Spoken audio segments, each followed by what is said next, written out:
What's good, y'all? Kalen here, aka Knock the Prophet, back with another small talk. This is a segment of videos I do, usually now on a monthly basis, where I just catch you guys up on what's happening in my life and the things I'm going through, what I'm dealing with, different just stuff, you know? And over the past couple of videos, I've spent a lot of time talking about race, because that's just kind of where things are in society. I might get into some political stuff today, I don't know. We're in the middle of the RNC, and so I feel like I kind of be, looking over the elephant in the room as far as like current issues and things, but I may bring that up, I don't know, we'll see. So anyway, I'm just gonna get into all that stuff later, but today is August 26th, 2020. We're in the latter half of the year now, which is crazy. It feels like we just got started, but it's been a whirlwind of a year, man. I think everybody can identify with that statement, that it's just been like so much has happened. It feels like it's been a decade, but it's only been a year. And so, again, we're kind of, what's funny now though, not funny, but what's interesting now is that like, I think people assume that we would be like back to normal by this time, and we really aren't. In fact, it's looking like things are going to continue to be abnormal for a longer period than we anticipated. And so that's just kind of interesting. But yeah, so that's enough of that. So what life's been looking like for me recently, I know I haven't really had a lot of content I've been putting out recently, like on social media, for instance. It's kind of been mostly silent. I haven't put out any new music. Ancient Foe was the last thing I dropped, and that was almost like 2 months ago, I think. So it's been a minute, I admit to that. But again, I think the last video captured it too, where it's like that. A lot of that's been by design, because I just had a lot of things that God brought to my attention over the past month or two. Specifically with race, where I felt like there was just a lot of things I needed to grapple with and process before I felt compelled to put the pen to the paper, really, and express what I was thinking about different issues and stuff. And so that looked like, for me, processing looked like getting through the autobiography of Malcolm X, which I started about 2 months ago, and I finished it about a week and a half ago, I think. I just took 2 days and just like went through the whole. It's probably one of the few books too that I like went through and like I read the whole thing, then I went and read the epilogue by Alex Haley, then I went and read the intro or whatever it was, the introduction or something like that. Read every single word in that book, because I was that inspired and that captivated by this figure, this person, this man named Malcolm, and the legacy he left behind, and just how outspoken he was. He was one of the few people I know of who anything they felt, they just said it, and for better or worse, that was just how he was. And I think, it's funny because like we have a president that's like that now, but anything he feels, he'll share it and say it and declare it. But we don't have people on the other side of the spectrum who are speaking up for the oppressed and saying what needs to be said quite as much, especially in the church circles, which kind of bums me out. And that honestly, that's a great, what's the word? I'm about to say caveat. That's a great segue into what I was about to say next, which is a lot of the songs I've been working on recently. I have, basically, to give perspective on the project I'm working on, all of the songs are written. So I have every single song written for this project, for this album. There are a couple segments of lyrics that I need to work on a little bit though. Like there's one song I'm thinking about where it feels kind of incomplete. I like everything I have in it, but I think there needs to be more. And then there's another song where I don't have a hook or a chorus for it. I just feel like there needs to be one, and I don't know what that is yet. But conceptually, man, it's some of my strongest content. I think probably because it's doing the very thing that I've set out not to do from the beginning of my career, which is always like, that's why I like back in 14, because for those that don't know, I've been making music since like 2011. So it's been almost 10 years. And, early on, I made a decision that I was gonna try my best to keep social issues and current events out of my music, because I really wanted my music to be timeless. I wanted it to be like something you could listen to 50 years from now and still feel like, man, this is so this so resonates with like today. Like it isn't grounded in this, because like I'm thinking about like albums that like talk about World War II or Vietnam, or albums that explore the 90s, era in the Clinton administration. Like those records are very much grounded in that era and that time, and you have to kind of do a little bit of homework to get a grasp on what those artists were talking about in that time period. But then you have records that like are more fluid and can kind of like, they don't speak specifically to certain politicians or certain issues or certain cultural events, but they speak to like an kind of like a ambiguous sense of the current moment. I think about The Dark Side of the Moon with that. Like that speaks on like money and power and time and all these different elements, insanity and like, greed and whatever. Like there's so many different topics and themes that make their way into that record that were current things at that time, but they still transcend and translate into the current time we're in. And so that's why I think people still, and I mean, obviously with that record, I mean, the sonics of it and the production is out of this world, so that has something to do with it too. But speaking from a lyrical standpoint, like I never wanted my music to be like, oh man, this was like the joint back in 2012, but now it's just kind of like, it has that classic appeal, but it's not like something I would show my friend and be like, yo, this is dope, listen to it.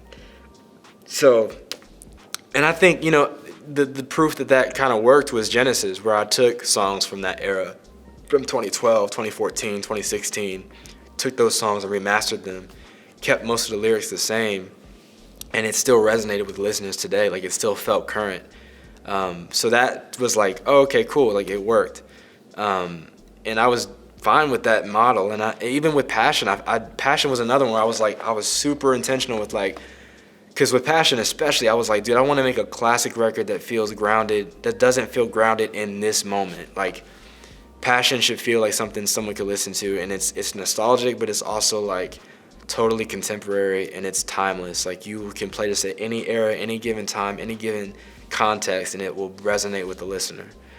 But now it's like, and the funny thing is like I dropped Passion in February this year, and right after the release, everything went to, oh crap, I'm in the church. I was about to say a word.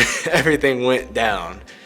And so it's funny, but like and so all that's to say, that's kind of the dilemma I've been facing and I've had ever since Greater, which is like, man, I can't afford to have that same mentality, at least like holistically over all of my musical projects, is like this mentality of like, I'm gonna strategically stay silent so that my music is more palatable. Like that doesn't work for me anymore. And so what that has led to has been a lot of songs that are just very frustrated and very aggravated, and there's no escapism in this stuff, dude. It's just like it's in the moment. It is very much like it's real music, and it's very, very, very grounded in this current moment. Like people, like you cannot separate this year from these songs and all this music, because it's inseparable. It's a 2020 record, And all the songs were written this year. All of them have been developed out of this season of pandemic and this season of racial tension and political tension and polarization. And so what the beautiful thing of that is that like I have a tangible medium, a tangible record of like, this is how I feel about all the stuff that I'm dealing with currently in this time. Because the worst thing I think was like back in 2015, where we had just gotten through with like, the Michael Brown shooting and the Eric Garner and like all that stuff. And I had nothing I could really say because I hadn't given myself the space to think about it or to explore and figure out like, God, what is your heart in this? I kind of just, again, I stayed silent. I didn't get my nose into it too deeply because I was like, for one, I felt like I didn't have anything to say, and I didn't have credibility to speak on anything. But two, I just didn't want to deal with it. I was like, yo, this is too hard. I don't want to go there. So I didn't. But this year, it's just like, no, I can't. And I think honestly, it's the beauty of the pandemic is like, you can't run. It's everywhere. And all the things you would run to are not around. The movies aren't coming out. Like, you can't go out to social functions and concerts and go back to life as it was. You have to deal with what's before you as it is. And so I think the project I'm working on now is going to prompt listeners to do the very same thing. Like, stop running, stop hiding, stop creating this super pretty, comfortable existence that ignores all these issues, hoping that they'll just kind of fade away if you ignore them long enough. Like, nothing's gonna get solved. Man, imagine if that's how we treated like healthcare. Like, if people had like a health issue, you would be just like, oh, man, just like don't worry about it. Like, just let it sit there and it'll heal itself eventually. And there are some health related things that works. Like, you have a minor cut, I'll just put a Band-Aid on it. In a couple weeks it'll be fine. But with racism as an example, you have a deep cut that's in everybody. Everybody in America has been affected by racism, because racism is a system. It is a system of oppression and a system of superiority that was built in this country from the beginning and has been upheld by the power structure on both sides. So it's not a left-right thing, it's a everything. Like, everybody is a part of this.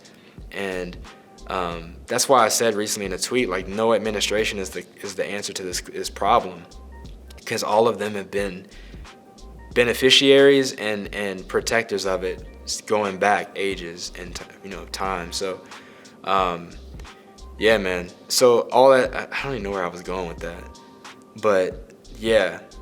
So dang, I totally lost my train of thought because I got so I don't know. Anyway, yeah. So that's just kind of that's that, whatever that was. I don't even know where I was going with that, but yeah. I think. And I know what I was talking about, like the whole thing of like racism being a wound. You heal a wound by treating it. You have to acknowledge the wound, right? You have to see it for what it is. You have to study it to figure out, okay, what is it? How can it be treated? What are the logical steps towards getting this thing resolved? And then you got to get to work. You have to invest in the finances to get the treatment you need to be made well. And that comes at a cost. That's why, like, a lot of people, I'm not even gonna go there, but yeah, anyway, it's gonna come at a cost to everybody. And again, everybody has this wound. All of us have been affected by racism because we're Americans. And America was built through racism. Racism is a pillar of this country. How do you have a constitution that declares that all men are created equal, and at the same time, the people that pen that same document are holding men against their will, making them work, splitting up their families, taking away their heritage and their culture? Like, how do you do that? It baffles me that that's our legacy. That's the real history of this country. And those people are our heroes. Those are the American heroes that created this great land that is unparalleled in its magnificence. Yeah, dude. I'm just saying, man. I'm just going off. But yeah, so yeah, man. So I've just been. I want to create music that makes people go, yeah, we need to fix this, and it's not gonna get fixed by just sitting around hoping it goes away someday. Like, it's only gonna get resolved when we acknowledge it. And here's where I was going with that. So like, I've been thinking a lot too about the role that recovery plays in this kind of thing, because I think recovery is very, very similar, and the language used in recovery can be very much used in racism, and like it's restoring race relations, restoring mutual respect and unity between different cultural groups. And so I'm thinking to myself, like, when in recovery, for those that don't know, biblical recovery, 12-step recovery, it starts with admission, like honesty, an honest admission that you are powerless to overcome your sin. So I think for every person, every white, black, Hispanic, Asian, Middle Eastern, whatever, everybody has to acknowledge that, hey, when it comes to race, I have a problem that I cannot solve. Again, especially for Americans, bro, we have this hierarchical, racist, these racist beliefs embedded in who we are and what we think and how we approach life. We can't overcome these things on our own. We can't fix ourselves. But we have to admit that there's a problem. Like, that's where it starts. You can't fix a racist heart if you can't show the racist heart that it's racist, So we have to acknowledge, one, all of us are racist, and then two, do we believe that there's a God who can restore us to a place of unity and restore a new heart in us that values other people above ourselves and seeks to do the good work of being united with other people for the sake of the gospel, you know? So that's belief. That's the second step in the 12 steps. And then third step is trust. Like we turn our lives over to God every day to have him do his work in our hearts. We trust him with the process. We go to the meetings, we do the work, we get our hands dirty, we go through that process to become better people, but only by the work of Jesus Christ. Which is then leads us to 4, which is, okay, we take inventory. We look at every instance in our lives of which we've done something wrong. So for a white person, I look at every instance of my life in which I have turned a blind eye to the oppression and to the pain of a person of color that I've overlooked or I've ignored, or a situation that I've not sought to get myself invested in because it's too painful, it's too uncomfortable. For a black person, I seek out any time that I've harbored resentment against a white person and not had the heart of Jesus, which is to befriend those that represent oppression and represent animosity, like Jesus befriended those that didn't befriend him. That was his posture, and he brought friends through that. Think about Paul, who was literally tearing down the church, was brought close because of the compassion of Jesus Christ. So, yeah. So that's step 4. We make an inventory. 5, we confess. We confess the things we've done to people that we trust and love, mentors that we've chosen, and people that hold us accountable. We confess our sins, our shortcomings. And then I always get stuck after 5, because after 5, I think it's amends. It's forgiveness, then amends. So you forgive those that have hurt you. You make amends to those you've hurt. And then you begin the process of like walking that process consistently over a lifetime. And I think this is the kind of posture we have to have in race, like with respects to race, because it's a sin issue. It's a sin issue that needs that same level of biblical recovery, I think. So I've been thinking a lot recently, just like what do I do with this stuff? Like, because I do feel like a burden of like, I know people aren't having these conversations. Like, I mean, I hope they are, but I'm not a part of those conversations with other people. And like, I think there are more people in the church trying to get over this. Like, just get past it. Like, let's move on to the next unit. Let's step into the next series, you know, as opposed to let's camp out here until we've gotten this thing in a better place than it was when we left.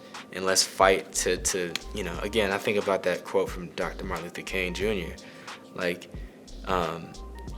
injustice anywhere is a threat to justice everywhere. So if there's ever any level of injustice or any level of prejudice or discrimination in any form, shouldn't we fight to make that not okay? Like, right that wrong before we just move on to the next thing? Even if it's minuscule, if it's seemingly like not a big deal, shouldn't we fight to make that like fixed and resolved? So yeah, that's kind of, I think I said a lot on that, but yeah. So that's where my heart's been at recently, is just asking God, like, Lord, what do you want me to do in all that? You know, are there organizations out there already that are currently doing that work? Are there people my age that are gathering together to have conversations like this?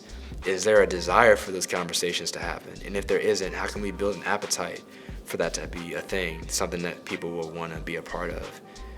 Because I've been looking at, man, I said this before, like, I looked at my circles and I saw the lack of diversity, and I saw the fact that when it comes to race, I have very few people of color I can even talk to about the things I walk through and the things that they walk through and how they see things.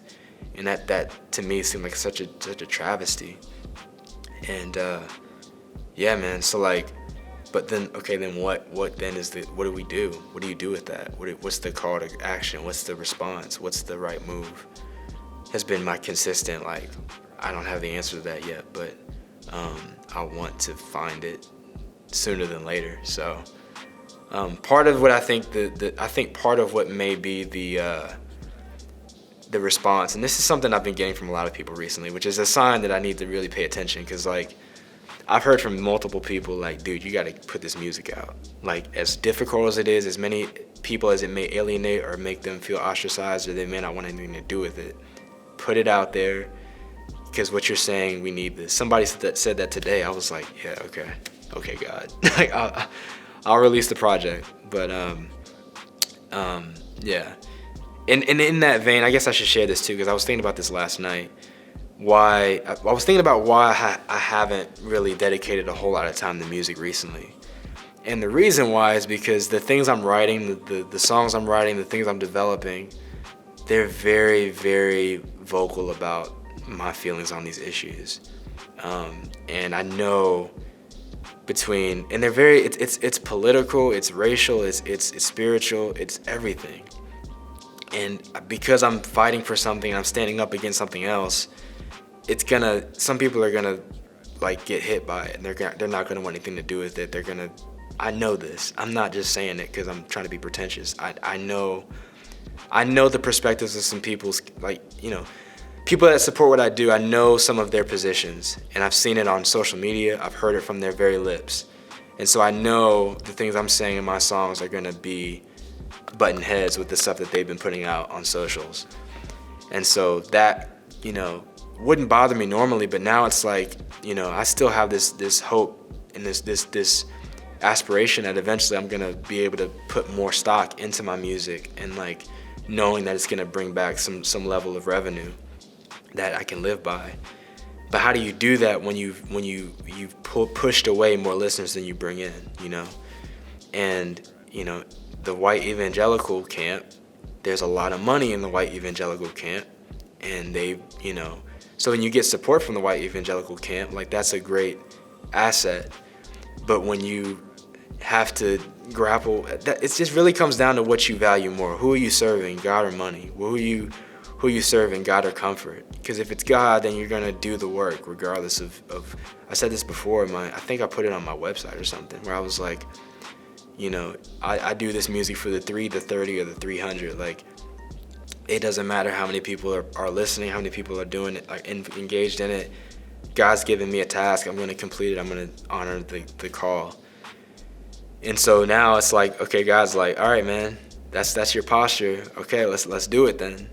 And I'm just like, yeah, man, but like, like, if I knew what He was going to put on my heart to share, and I'm thinking about the prophets of old, bro. Like, they had, and it's almost ironic, because I'm like, man, I chose this name before I even knew that I was gonna have to actually play the role of like a prophet, because prophets, what they were, especially during like the exile period, they not the exile, during the time of the kings, they were straight calling kings out all the time, like calling out their idolatry and their lack of regard for the things of God and the teachings and the principles of God. Something that God was very clear in Deuteronomy. It was like, yo, if you get it, in Deuteronomy, it's like towards the end of the book, the second half, God's like, listen, these people are like, they're gonna get to a point where they're not gonna be satisfied with my kingship, so they're gonna want a king. So when they get a king, here's some statutes and some principles and some rules of thumb that they need to follow if they're gonna have a king. So they were like, he needs to be able to write the text. He needs to know the Torah front to back. He needs to teach himself in these things so that he can lead people accordingly. And like, in the Kings, the book of Kings and like 2 Kings, like, there's all these accounts of like kings that were not doing that work and that were basically prostituting the people of God to other nations and other nations' faith, the Baals and all these different things. And I feel like those prophets, dude, I feel like the white evangelical church has done the same thing today, where we've abandoned so much. We've done the opposite of the cults. The cults usually, the cults, like, I think about like Hebrew Israelites or Mormons or Latter-day Saints. That's the same thing. Or Jehovah's Witnesses. They're big on like adding stuff to the text. What we've managed to do, and it's almost a cult of Christianity with the white evangelical church, and maybe even the black church, we've omitted things. We've taken things out of the Bible, and we've elevated different texts that give us the things we want to see in the life that we want to live, and that validate the American values that really matter more to us than the values of Scripture. And we've created a new faith that finds a way to disregard the very character of who Jesus Christ was. He was the dude that was in the streets with the people being oppressed. He wasn't Marxist. He was for the people that were oppressed. He said, like, how in the, dude, how did they do this? How have they gotten to where, like, marching with people in protest of, like, police brutality is seen as a non-Christian act? I'm not even gonna go into that. But, like, yeah, how have we gotten to where we like, which Jesus are we worshiping, bro? Like, that's even a line in my song, bro. In one of my songs, I say a line that's kind of, like, controversial. And then the following line is like, if that's too unsettling, you better get out while you still can. Go back to whichever religion you claim you trusting in. Me, I stick with Jesus, man. Native of that Bethlehem. Like, that's, like, I don't know what kind of Jesus y'all worshiping, but, like, this is the God I worship who, again, and this is the trend of Scripture. You go back to the Old Testament, God consistently chose people groups that were overlooked. Even the people of Israel were not, it's in Deuteronomy, bro, I think. It might be Numbers. Where he's like, no, it's Deuteronomy. He's like, Deuteronomy 7. I think it's 6. Where he's like, I chose you, like, look, isn't it magnificent, the people of God, Israel, who God chose not because of their magnificence or their enormity or their whatever, but because he loved them, just because of who they are.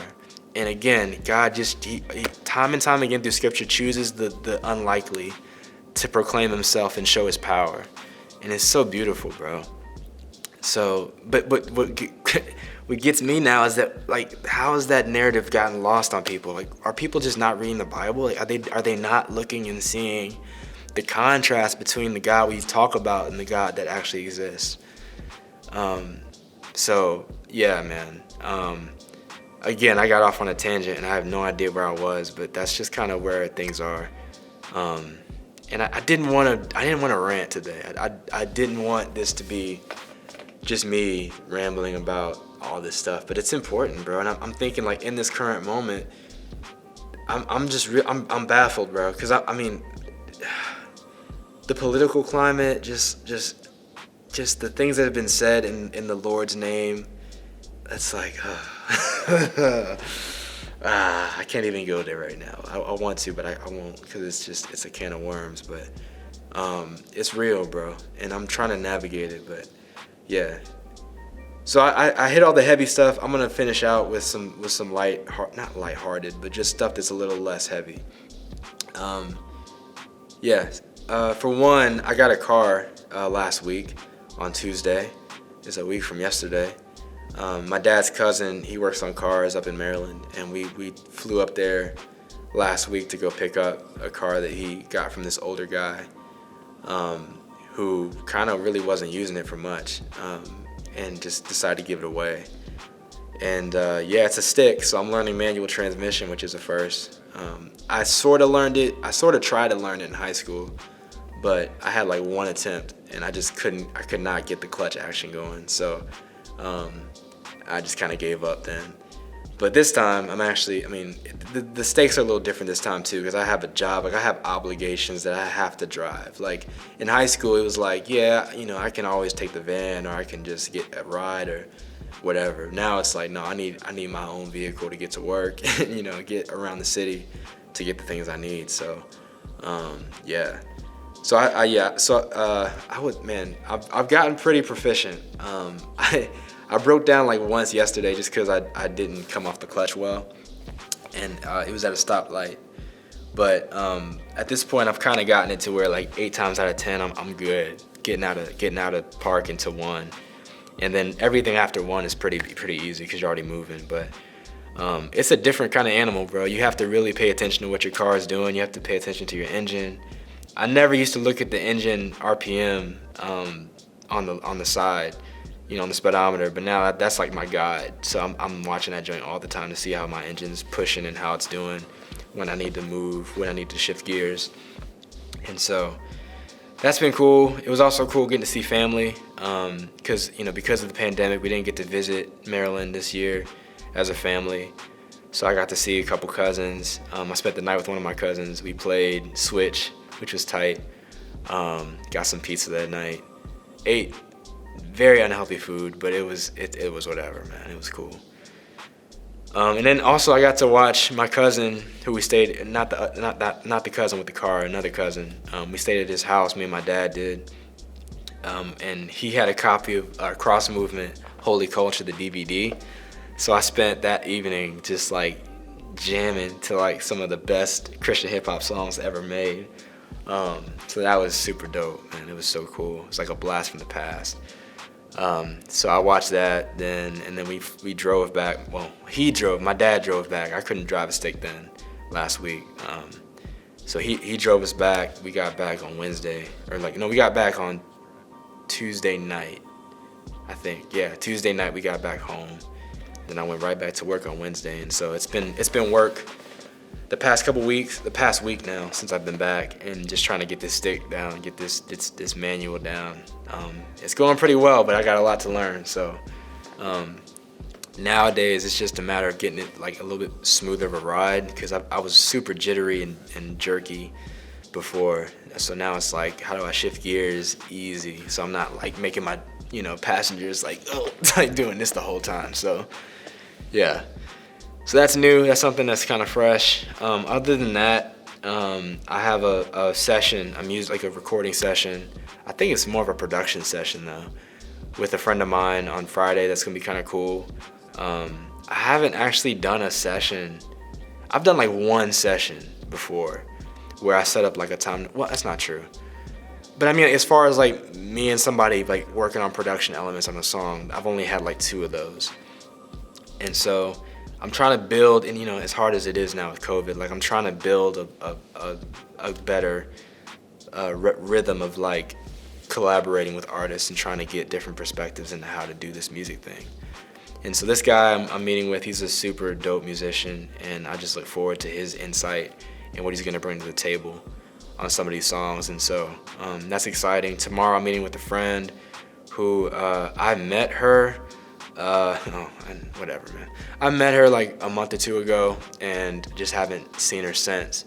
And I just, out of the blue, a couple weeks ago, was like, hey, you want to grab coffee? And she was like, yeah, for sure. And so we're going to catch up tomorrow, and we'll see how that goes. But yeah, man. The last thing, I'll just mention the books I've been reading. I mentioned Malcolm X. I finished that, like I said. Now I'm currently in White Fragility by Robin DiAngelo, and that's a really powerful book written by a white woman about whiteness, and why the question on the cover of the book is literally, why is it so hard for white people to talk about race? And she seeks in that book to answer that question, and it's just been super enlightening, and it's given language to a lot of the things I've thought, but just haven't known how to word it. She gets it because she has had it in her from an early age, the fragility that she talks about in the book. And so it's just dope that like there are people writing these kind of things now, and like there's a desire, a cultural desire for people. Like everybody kind of wants to get this thing right and figure it out. So yeah, man. So final thoughts. I know a lot of people are gonna ask like, okay, when can we expect something new? Because I said again, I'm trying to drop this project probably in October. So, there should be a single coming out soon, and it'll probably be one of the last ones. So I just have to get some of these songs. I mean, I gotta track them first off. A lot of them haven't been recorded yet, but yeah, I gotta track them. I have to figure out some promotional marketing stuff. I have to, there's just different hoops I gotta get through before I can really think about putting it out. But yeah, in the name release, the track listing, all that stuff is gonna come very soon. I just got to get some of this stuff nailed down and solidified. So, yeah, man, it's good. It's encouraging stuff. It's good time. It's as stressful and as uncertain as these times are, man. There's a lot of resilience and a lot of encouragement, just knowing that it's not the end and that all of it is working towards something better. So I know I'm on the right track. It's just a very, very hard track, and it's one that a lot of people just won't do it. Because for one, they don't have to, but 2, it's just too painful. So, yeah, man, that's where we are. Yeah, things are looking up. We'll see how things go going forward. And I want to keep you guys updated. So, hopefully there'll be another one of these small talks coming out in September. Until then, though, peace.